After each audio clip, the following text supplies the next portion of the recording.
Buon salve a tutti amici, bentornati in un nuovo video sul mio canale. Oggi devo andare da Giovanni, il mio produttore, per parlare di nuovi brani da produrre. La mia idea è quella di fare un EP, oggi ne parliamo e vediamo che cosa succede. Ci vediamo dopo. Allora amici, vi avevo lasciato che stavo andando da Giovanni e vi dovevo raccontare poi com'era andata. Ecco, siamo a 2 giorni dopo perché poi non ho più registrato, mi sono dimenticata, poi quando mi ricordavo non potevo registrare e così via.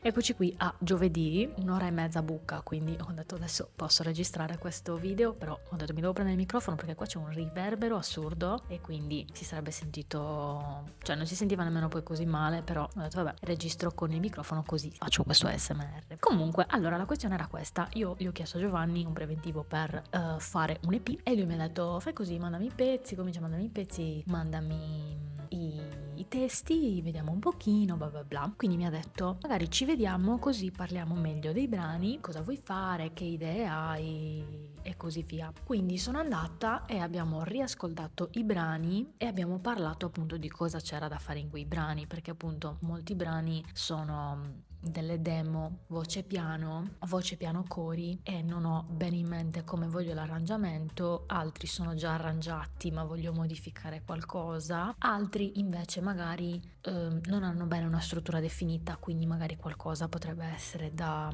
cambiare per valorizzarli meglio. E quindi stavamo guardando diverse cose, tipo per il mio brano Paranoid Disorder, che comunque potete trovare suonato dal vivo sul mio canale di musica, che ovviamente vi lascio qua come sempre. Ho già diverse idee in mente, tra cui ho anche delle reference di come vorrei la batteria e di che tipo di tiro voglio che abbia la canzone, quindi per questa ho diverse idee. Poi c'è un altro brano, I Don't Know, che anche questo lo trovate suonato live, che è un po' più sullo stile di Is Staying For Real, che non avete ancora sentito, ma cioè nel senso non avete ancora sentito la produzione completa, ma anche questo c'è live sul mio canale e sarà il singolo appunto che deve uscire. Poi ci sono altri 3 brani che sono molto diversi e infatti Giovanni mi stava facendo notare questa roba qua, però secondo me, cioè per me questi brani sono accomunati dal loro significato e dai temi, ok? E anche dal periodo in cui li ho scritti e rappresentano l'evoluzione in diverse tematiche della mia salute mentale, quindi per me diciamo fanno parte dello stesso pacchetto anche se esteticamente suonano diversi. Ovviamente questo è un rischio a livello commerciale, però il mio ragionamento è chi cazzo mi caga comunque. 1, 2, con tutti i soldi che si spendono per fare un disco e tutta la fatica che sto facendo, anche solamente di attesa a livello di guadagnare i soldi per poterlo fare, io lo voglio fare come voglio io, non come funziona per il mercato, ok? Perché secondo me tanto non diventerò famosa per questo, cioè non che non diventerò famosa per questo, ma magari ci vuole effettivamente altro per sfondare, capito? Cioè il mio obiettivo non è effettivamente sfondare, diventare famosa, ma portare la mia musica così come ce l'ho in testa, il mio messaggio così come ce l'ho in testa. Quindi per me diventa privo di senso nel momento in cui lo faccio in un modo che funziona solo per il mercato ma non funziona per me.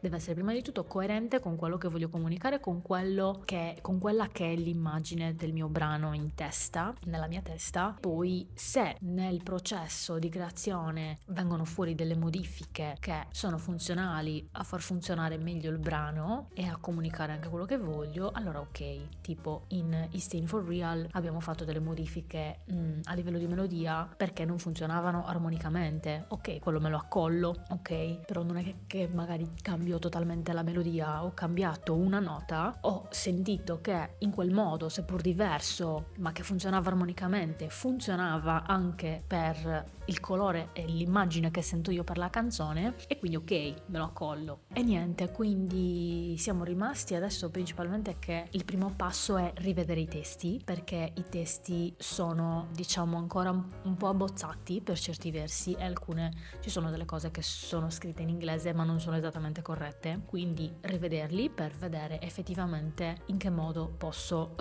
comunicare il mio messaggio e nel modo anche più corretto possibile e realistico, visto che sto scrivendo in inglese. Infatti la sua domanda è stata: perché la scelta dell'inglese? Io scrivo in inglese perché mi viene da dentro così, cioè per me non esiste un esprimermi diversamente, cioè a me viene da scrivere direttamente in inglese, poi lo correggo in corsa se ci sono frasi sbagliate, però è come se mi chiedi di scrivere in italiano, per esempio, come se mi chiedessi, invece che esprimerti con la musica, esprimiti dipingendo. Non è quello che mi viene, capito? Poi ovviamente non escludo in futuro magari di avere un cambiamento, un'evoluzione, e magari mi verrà da scrivere in italiano, non posso saperlo. Però niente, quindi sicuramente adesso ci sarà da lavorare sui testi. Infatti tipo già il ritornello di Paranoid Disorder l'avevo modificato perché aveva un ritornello provvisorio che avevo scritto quando ho fatto la versione per la laurea e non diceva quello che volevo dire, non diceva quasi niente in realtà, però quello che diceva non era quello che volevo dire sicuramente, perché sembrava alludere al suicidio e non era per niente quello che volevo dire. E niente, quindi adesso mi devo mettere a fare questa cosa, ma allo stesso tempo sto ancora lavorando per il video di Staying for Real, che non è ancora uscita. E niente, io spero che questo video sia interessante. Effettivamente non so se pubblicarlo sul canale di musica o sul canale di vlog, o magari su entrambi, che me frega. Spero che questo video vi sia piaciuto, che vi abbia tenuto compagnia, che sia curioso magari vedere il dietro le quinte di queste cose qua, della musica, di una cantautrice indipendente. E niente, mi raccomando, iscrivetevi ai miei canali, sia quello di musica che quello di vlog, seguitemi sui social, su entrambi i profili. Io sto morendo di mal di testa e noi ci vediamo al prossimo video. Ciao!